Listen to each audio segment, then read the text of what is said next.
Од утре па до почетокот на следната недела Македонија ќе биде под влијание на влажни бранови кои ќе допринесат за променливо и облачно време со повремен дожд.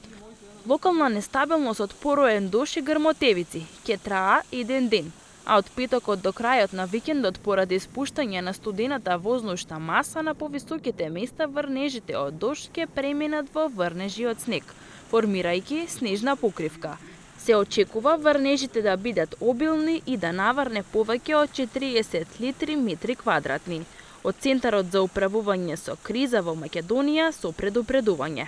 Поплавите се предизвикуваат преди се од запнатост на каналскиот систем, зборувам за примарниот, односно секундарниот, терцијалниот каналски систем во градовите, и од тука се ствараат соодветни заезерувања, кои што со оглед дека не може да ја прими вода да канализацијата, зборувам пред се за фекалната, ствара проблем и на апсорбција и можност на прифат на вода дополнително од индивидуалните и колективните стани објекти за спестување. Сето тоа допринесува на некој начин да се јават поплави.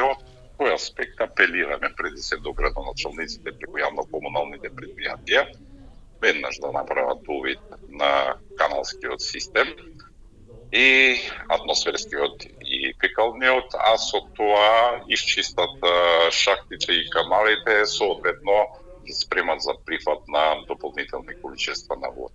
Да направат интервентно надзор над критичните точки на реките, речните корита, водените сливови, суводолиците, потоците и така натака, и сето тоа што представува маса или можност за блокирање на одводниот систем да го отстранат и да го отклонат како деформалитет и можност за евентуално поплавување.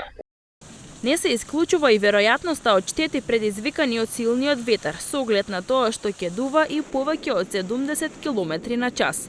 Стојановски со апел до граѓаните кои имаат објекти во изградба, да ја обезбедат потребната стабилност за да се избегне нивно оштетување и секако опасноста од загрозување на нечий живот.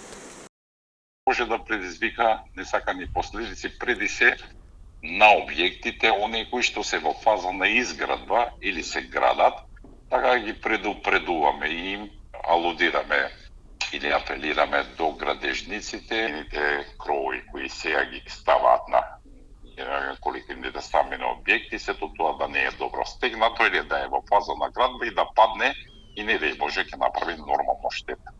А сето тоа да го проверат и да го стават во форма на можност за издржување на повеќе ветер. Шанси за штети има и во земјоделието. Во Струмичкиот регион кај градинарските култури кои се засадени на отворено како лозјето, овошките и индустриската пиперка. Председателот на Сојузот на синдикат на земјоделски производители, Ристо Велков, во повеќе наврати има укажено на нужноста да се направат законски промени за земјоделско осигурување, бидејќи оштетата од климатските промени не соодветствува со рокот за признавање на истата. Освен невремето, се најавува и значителен пад на температурите и за повеќе од 10 степени.